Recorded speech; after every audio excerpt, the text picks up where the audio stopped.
We'll start on my right here. Go ahead. Hello everyone, I just would like to thank Mr. Galloway. We need one more person like you to make sure this world is awake, and have some moral standards. Where do you see this conflict going? Is this going to be another 61 years? Can we wait for another 61 years? Or what's the end of this? Well, there's no end in sight. Israel cannot be depended upon to give justice to the Palestinian people. It will never do so. It's like asking a surgeon to amputate his own foot. It couldn't happen. It's never going to happen. The Israeli people, at the end of the 22-day aggression, elected a government even worse than the government that had committed the 22-day aggression. Olmert and Livni and Barak didn't slaughter enough Palestinians. They wanted to elect a government more extreme. So the only way that justice can be achieved and therefore peace secured is if those who make Israel possible withdraw their funds. Israel could not do what it does if it were not for the endless subventions of money and weapons of especially the United States of America. It could not do what it does if it were not for the special status it has with the European Union. It could not do what it does if it was held to account in the way other countries would be held to account for international lawlessness on this scale. So, the only way it's going to end is if the world forces Israel to end it. Now in 1994, Israel, in full gaze of the whole world, signed the Oslo Agreement to create two states on this small land and hasn't kept a single inch of it. Not a sentence of it. And now, with the apartheid wall, with the increase in settlements, with the ethnic cleansing in East Jerusalem, with the murderous war in Gaza, there's no space left for this two-state solution. So I have a better idea. Let's have one democratic state from the Jordan River to the Mediterranean Sea, where all the Jews, the Muslims and the Christians can live as equal citizens under the law. One man, one woman, one vote, one government. That would be a better idea.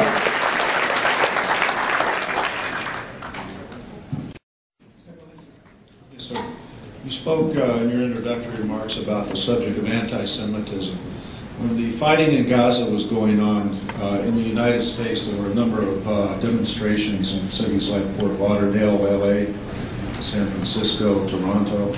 In Fort Lauderdale, some demonstrators were yelling things like, "Jews go back to the ovens, long live Hitler." Same thing in Los Angeles. Some, not all, some demonstrators were shouting, "Long live Hitler." With Hitler. I think you're a liar, by the way. No, I'm not. I think you're a liar.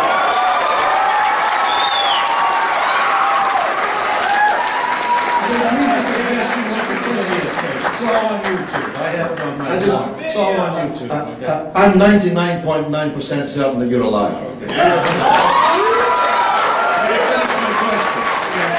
Ask your question. On this campus, a few years ago, a man named Muhammad Al-Asi, an imam, made this statement right here at UCI. He said that Jews are low-life ghetto dwellers. You can take the Jew out of the ghetto, but you can't take the ghetto out of the Jew. Now, let's go to your country, where some people are saying that... There's a lot of people waiting. Hurry up. Okay. Hurry up, please. There's a lot of people waiting.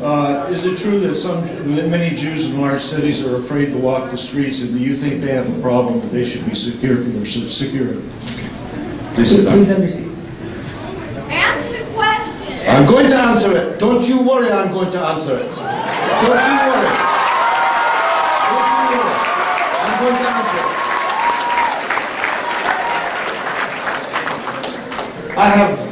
I have no idea who this imam that you quoted, and I hope that you quoted him accurately, is.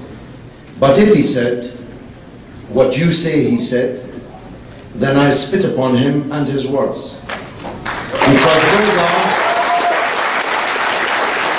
are, as you quoted them, despicable, racist smears, which if uttered against any other people, would be rightly condemned by anyone and everyone with any scrap of decency within them.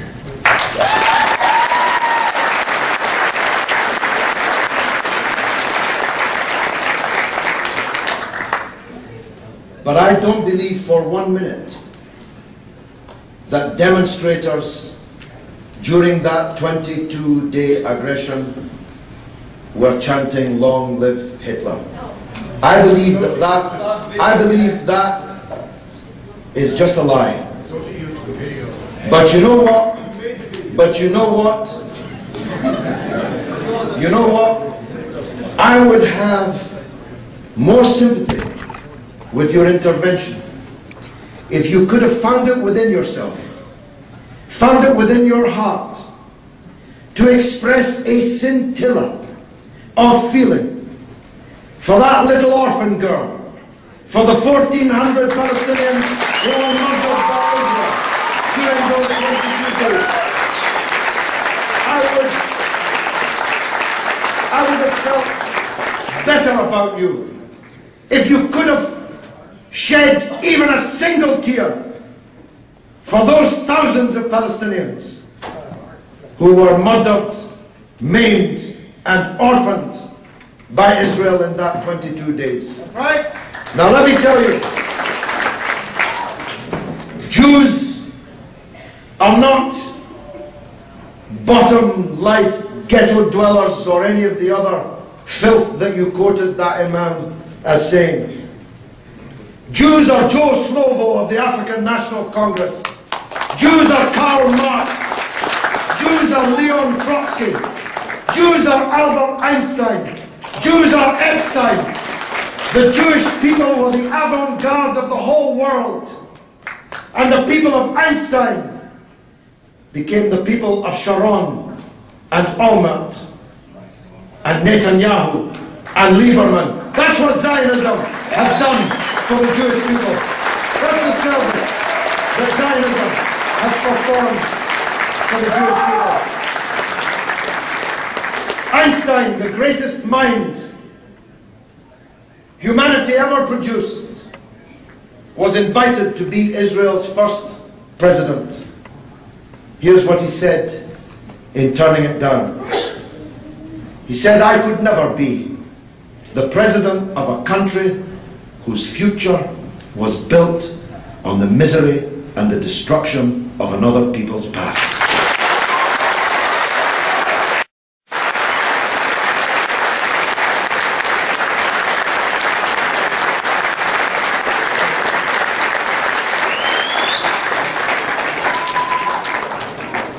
Extremely rousing speech, Mr. Galloway. I won't deny that Israel has committed many atrocities, but wouldn't it perhaps be better if Hamas relinquished all its weapons and maybe adopted the philosophies of Gandhi and fought Israeli violence with words and showed the world that it is the victim and it isn't this tit-for-tat violence which is portrayed by the Western media? Well, the vast majority of the Palestinian people have no weapons, have never fired a weapon at anybody. But in 61 years, you know what? It hasn't saved a single house, a single olive tree, a single piece of land in settlement or destruction.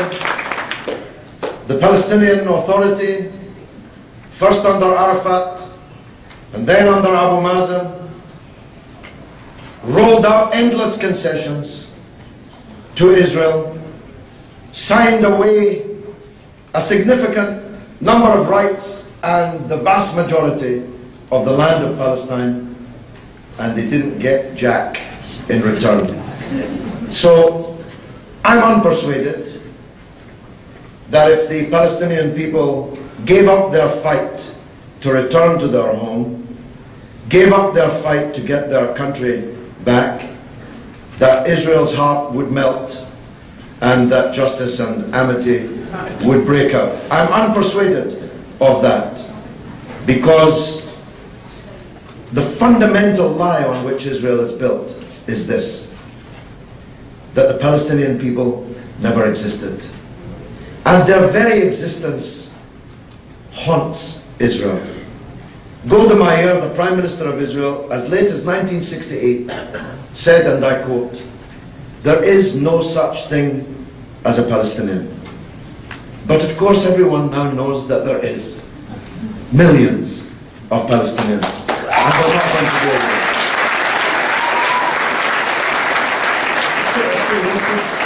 Just real quick, we're going till 10 o'clock with questions, so if we don't get to you, we apologize. Go ahead. Mr. Galloway? Sir. Hello. Thank you for the adulation you expressed for our President Obama. That's appreciated. The President has $900 million and more to give to Gaza. That would do a lot to build homes and take away, as you say it, the rubble. There is a great wall, though, called Hamas, who refuses to recognize Israel, the people, or a nation, which means that the money that they sorely need to build that infrastructure and those homes will not take place. You say you're going to Gaza, so what would you say to Hamas to allow this aid to come to them? Please have your seat, sir. You must go back to your seat.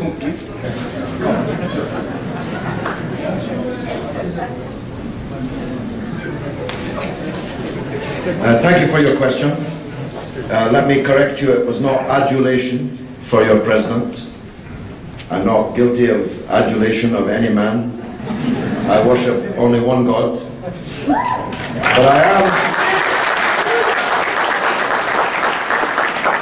But I am hopeful that President Barack Hussein Obama will change American policy towards Palestine.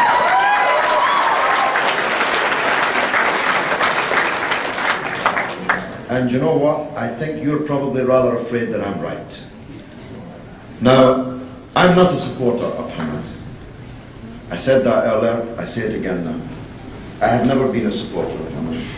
If I had a vote, it wouldn't be for Hamas. I'm a supporter of the hero prisoner Marwan Barghouti in an Israeli dungeon, who one day will be the president of Palestine. Trust me. But it's not up to me or you to choose the political leaders of the Palestinian people. It's not. You know, no more than it was the right of Dutch people to choose the President of the United States. You have to live, I'm assuming you're an American citizen, you have to live with the political leaders chosen by other people. Why should the Palestinians be any different in that? And if your $900 million is conditional on the Palestinian people surrendering, well, keep your $900 million.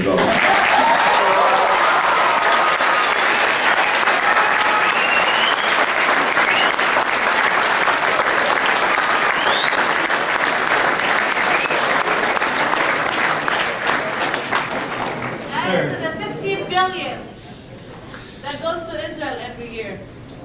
Sir, I'm confused about your optimism for President Barack Obama, despite his and his Justice Department's use of the state secrets defense to protect criminals using rendition and torture, his statements that he will leave 35,000 to 50,000 non-combat troops in Iraq, his escalation in Afghanistan and Pakistan, and I could go on. Can you name any policies or actions he has taken to work for peace or justice?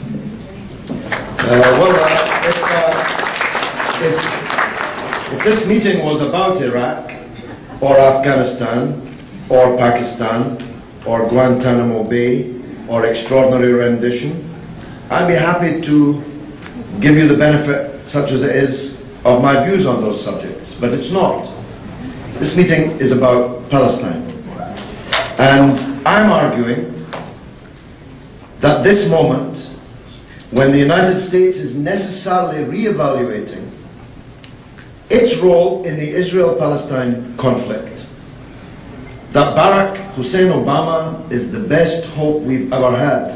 That's not to say that we are guaranteed that he will change America's role in the region, but take a look at the chatter on the internet from amongst Israel's most fanatical supporters. Maybe some of them are here tonight, and you'll discover just how worried they are about Barack Obama's real attitude towards this question. I'll tell you the most important thing he's done. The most important thing he's done is having sat at the feet of the late and great Professor Edward Said and knowing everything about the Palestinian question. You see, the last guy had the alibi that he was an idiot. He wouldn't have known who Edward Said was. He couldn't have read Orientalism. But President Obama has and could. And it's because I believe that he's so clever that I am sure that he must realize that if America continues its policy, then there's no point in closing Guantanamo Bay, because he'll only have to reopen it again. He'll only have to open hundreds of Guantanamo Bays, hundreds of extraordinary rendition, torture chambers, and all the other obscenities of the last 8 years, because America's problem in the world will only get worse if it continues to deal out injustice and double standards towards the Palestinian people. Now, he's only been in office a little over 100 days. That's really not very long to judge him on. But he made one very good decision. He chose Senator George Mitchell as his envoy on this subject. As half an Irishman myself, let me tell you that Senator Mitchell played a crucial, maybe decisive role in bringing about an end to 400 years of war between Ireland and Britain. His diplomacy, his skills, his remorseless and tireless efforts were crucial to the Irish peace process. And I think it says something that Obama chose him for this job. And because I know Mitchell, I know he would not have taken the job if he was only window dressing. So let's see. I could be wrong. I was wrong once around 1977, 78. I could be wrong. He may disappoint us all. He may break all our hearts. But let's give him a little longer than 120 days.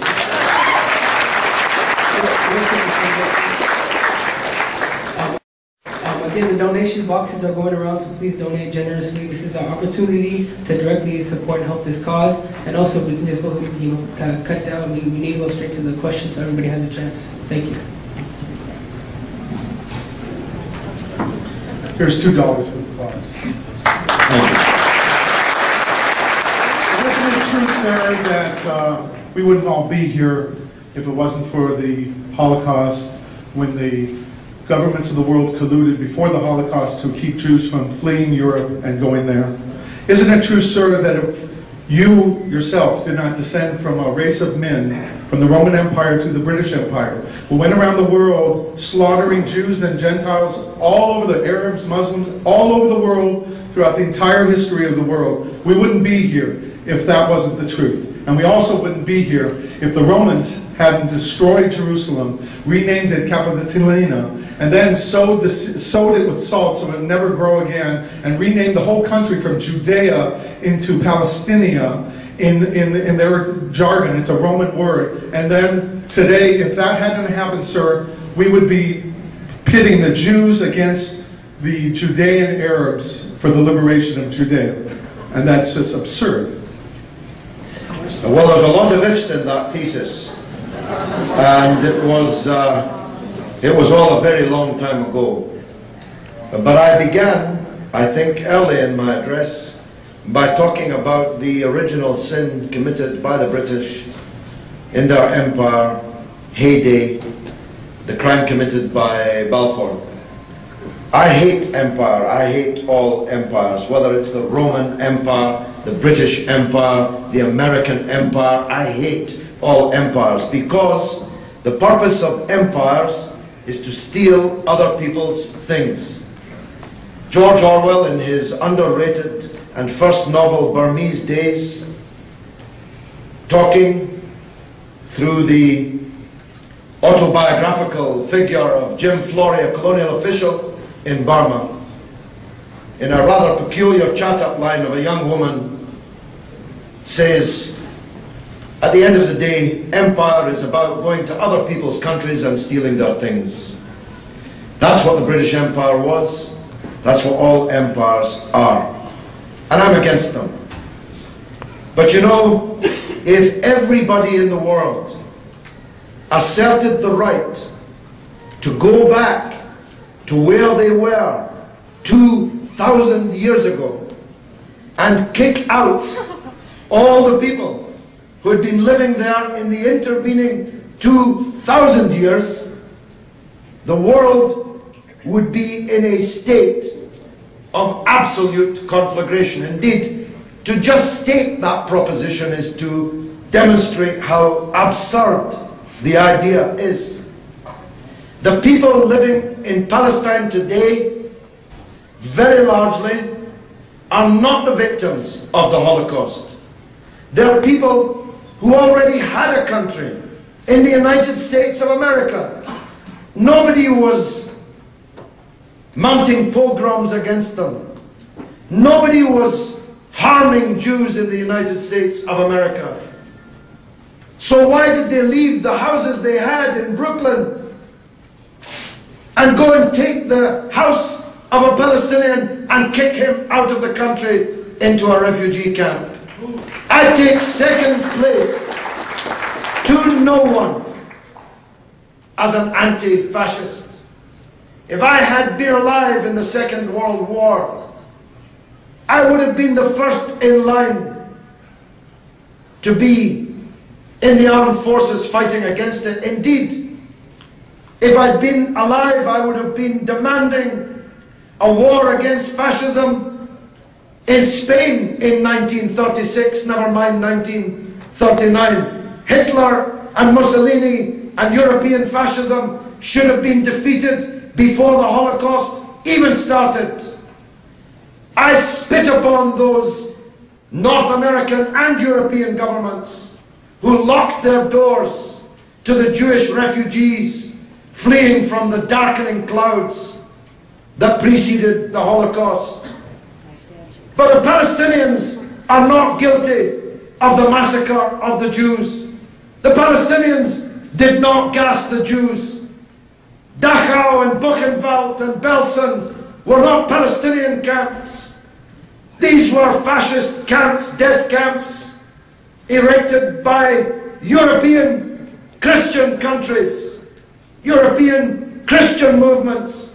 Why are you making the Palestinian people pay in 2009 for what European fascists did in 1941?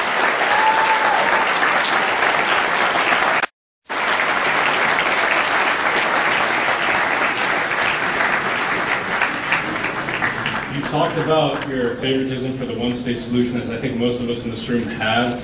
But like nowadays, kind of the international consensus is towards the two-state solution. So how do you think we can build, like, how do you think America, Israel, and Palestine can kind of work towards rebuilding the foundation for the one-state solution? Well, you see, in the end, this decision has to be made by the Palestinian people themselves. It's not for me to dictate or prescribe what the final outcome of this historical conflict should be. But I say to those advocating a two-state solution, where is it? Show us this two-state solution. You might be able to persuade us. But where is it? And as long as there is no two-state solution, why should we fight for it? When Mandela was released, the European settlers, the Boers, came to Mandela and begged him to allow them to create a white state in the Orange Free State. And Mandela answered, we don't believe in white states or black states. We only believe in democratic states, where people of all colors are the equal of each other, where no person is superior to another. I would have thought that would be quite attractive in the United States of America. After all, it's written in your own Constitution that all men are created equal. Israel, especially now that it has elected Lieberman as foreign minister, Lieberman demands that non-Jewish citizens in Israel sign an oath that Israel is a Jewish state. Can you imagine black Americans being asked to sign an oath that America was a white country? Can you imagine such a thing? What kind of mentality is it? What kind of mentality is it that insists that a state must be coterminous with a religion, and that officially in the articles of the state, a person who does not subscribe to that religion is by definition a second, third or fourth class citizen? What kind of democracy would that be?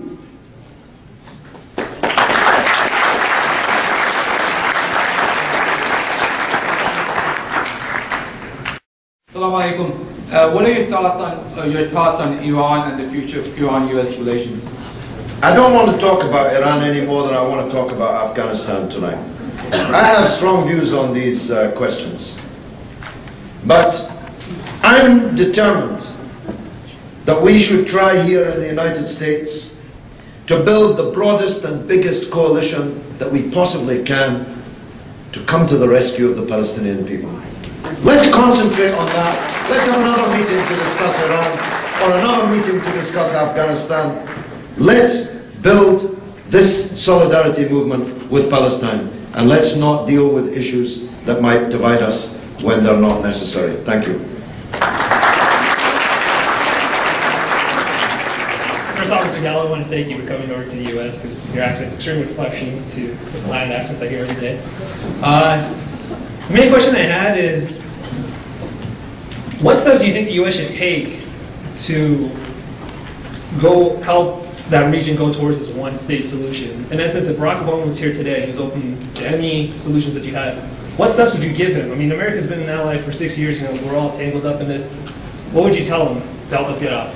I would say that the people of Israel and the people of Palestine actually have now shared that small piece of land, admittedly one as the top dog and one as the bottom dog, for 61 years or more, that they are a highly educated couple of peoples, that they are a highly enterprising couple of peoples, and that Israel-Palestine is very, very small.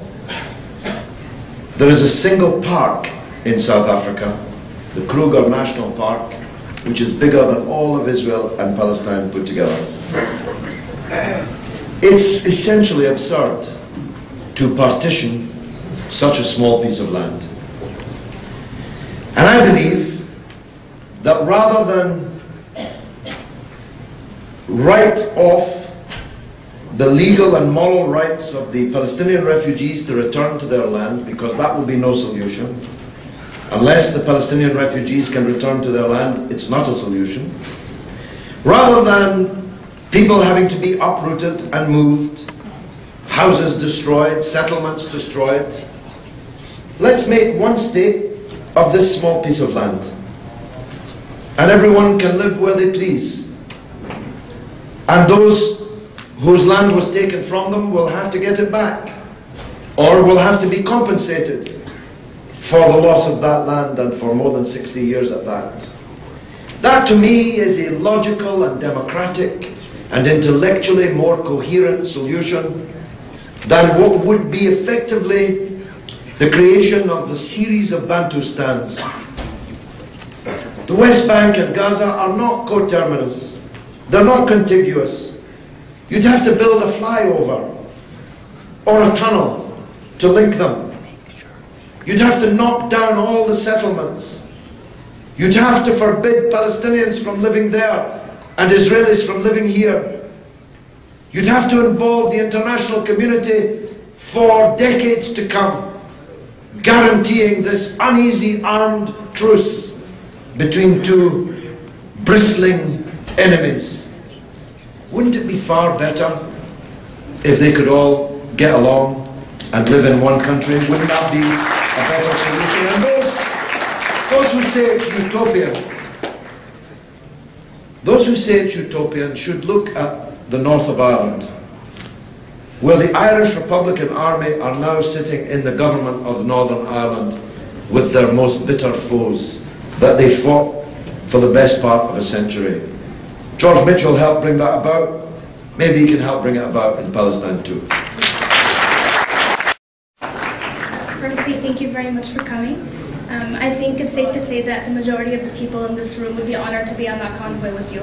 But seeing how realistically not everyone can be, what would you recommend, or what would you like to see the American people do to fight further for the cause? Well, I think the convoy is the first thing. We should all concentrate on that. It's only 7 weeks away. If you can't come, then help those who are fundraising to send others. There are many ways that you can do it. I have some of them in front of me now. There's a walkathon taking place on Sunday, the 14th of June. I had another leaflet produced by Viva Palestina US, but I seem to have misplaced it, which is at the back of the room, pardon me, and at the side of the room. Please take it. It's a small colored leaflet, Viva Palestina USA, which tells you how you can raise the funds, how you can help this great cause. And then, when the convoy gets back, and I believe it will make a big impact, we should begin the task of seeking to unify in action the huge number of Palestine Solidarity and other sympathetic organizations that exist in the United States. The Friends of Israel don't make the mistake that the Friends of Palestine do. They don't have thousands of addresses, they have only one address, and it's quite a powerful one. And the Palestinian people and their friends have to make quite a powerful address for them too. Thank you.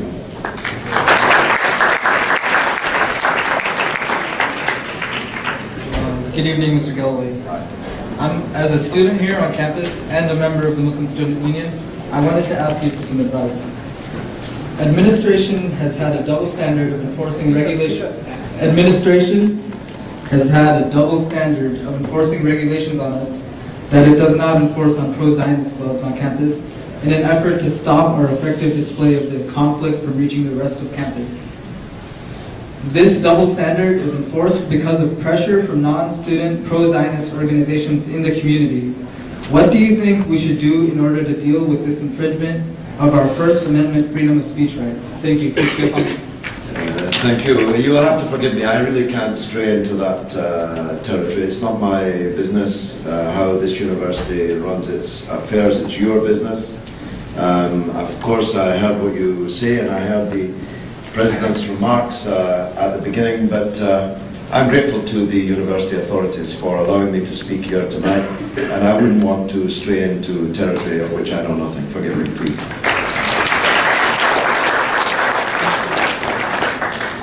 Hi, Mr. Galloway. Thank you so much for coming. I, as a fellow just like you, I'm not Arab, nor am I Israeli. I just had a quick thing I wanted to plead with those in the audience who haven't yet made up their minds on this issue to go online and look at the facts, which are out there for everybody to see. And these facts show that Palestinian people are under a brutal occupation, not at the hands of Jews, but at the hands of the Zionist Israeli regime. Look it up, go online, go to the library, read a book. The truth is out there, go find it. Thank you. Thank you so much for coming.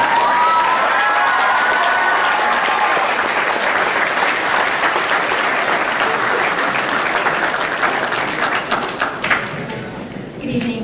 To be succinct, I admire what you do. You said something that was very key, and we have to stop the Zionists from doing and committing the atrocities against the Palestinian people. In order to do this, we have to get our priorities straight, and we have to stand up for justice and align ourselves with what God wants from us. So I believe that everybody here and in the world community cares, but the question is, do they care enough? And I think the only thing that speaks to whether they care enough is the actions of the people. I mean, look at what you're doing.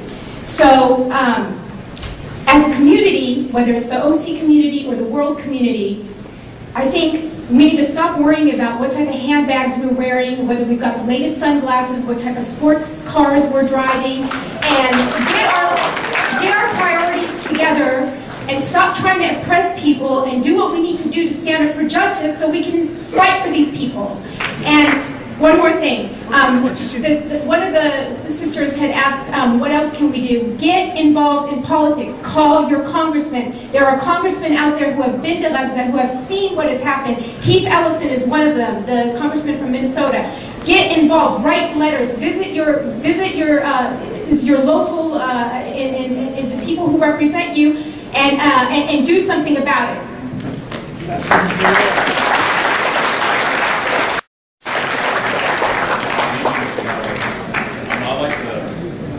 I'd like to get your thoughts on Dr. Ron Paul, presidential candidate. Back when Saddam acquired the nuclear reactor, he was the only one in the House, he was the only one here in Congress to vote for Israel's right to destroy it. And he also wants to decrease funding to Israel. So it seems he wants to respect both states' rights. I'd like to get your thoughts on that. And I also like, generally speaking, isn't there an issue when the media chooses our candidates? Thank you. Well, again, this is really not my business. I'm not a fan of Mr. Ron Paul, and if you studied his politics in the round, I don't think you would be either. He may have said some things about Israel-Palestine and about war in Iraq and other matters which you would support, but if you look at his attitude to welfare, to taxation and spending and gun control and many, many other things, he's a very right-wing individual indeed. So he wouldn't be my cup of tea, but it's not my business to choose your candidates. He did run for president, and he got a very miserably low vote. So I really wouldn't place much hope in them. Somebody asked me last night, in Berkeley, if I thought that people should support a third-party candidate at the next presidential election. I said, well, only if you want Sarah Palin as your president.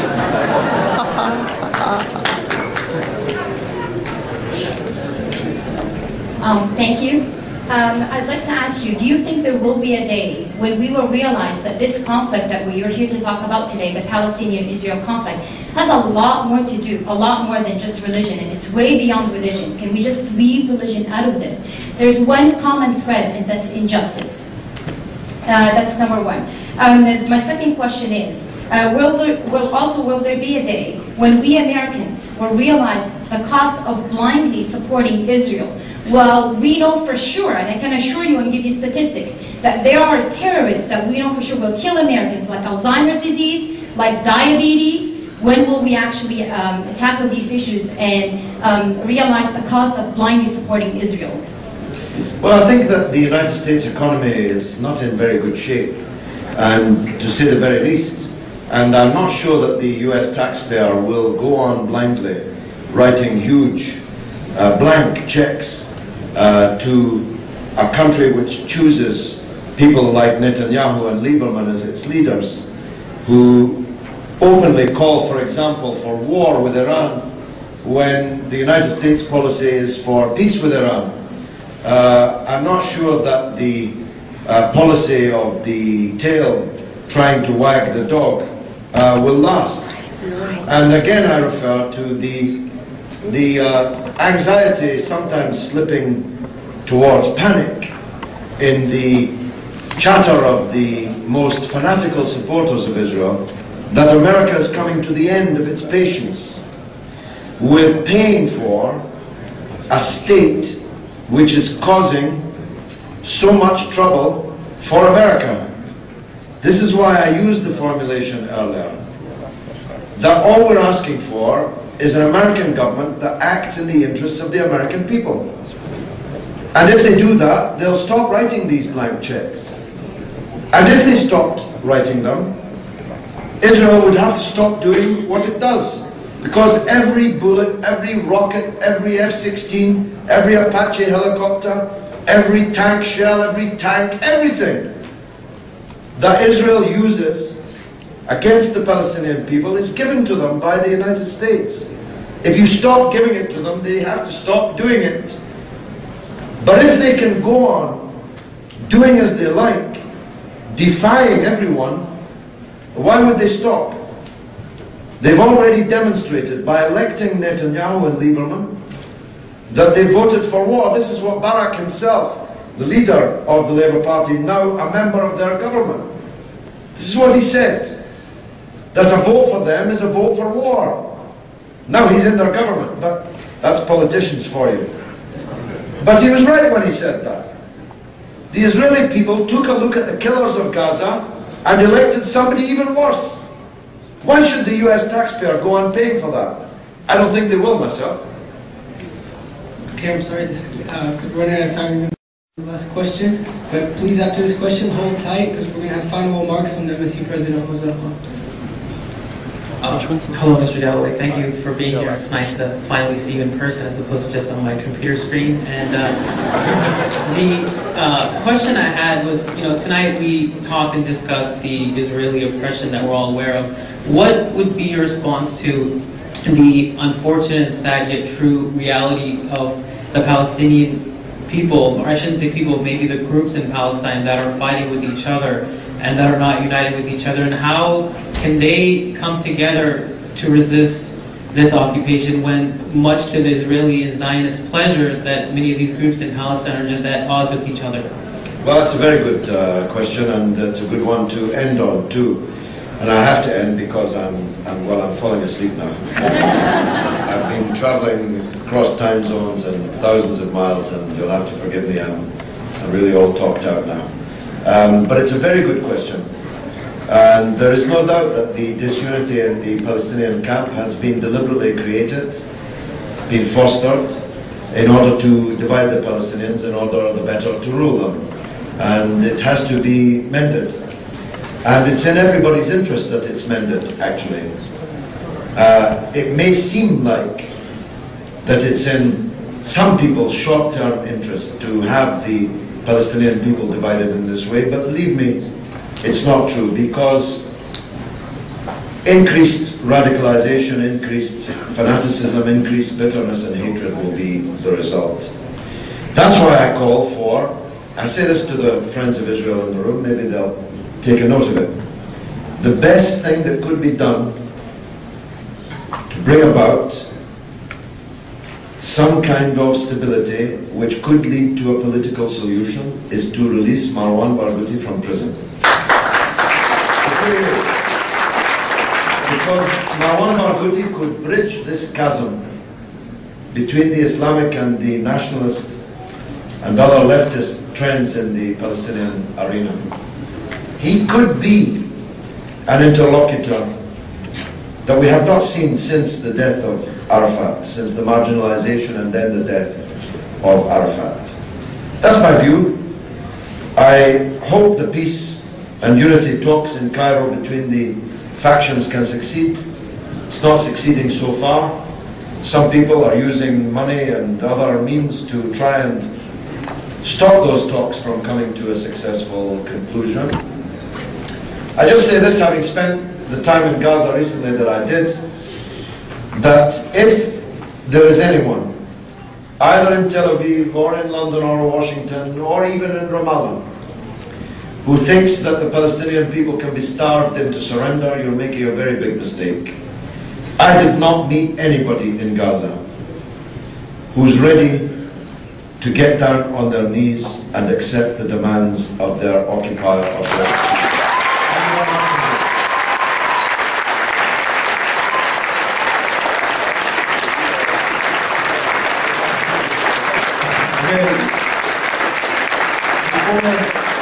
Before we all take off, just a couple quick concluding remarks. I'd like to extend a very, very special thank you to the Student Center staff for helping accommodate the growing support for the Palestinian cause. We have thoroughly been impressed and shocked by the numbers that are here tonight. Just a couple quick things. Everybody should have had a Viva Palestina flyer on their chair.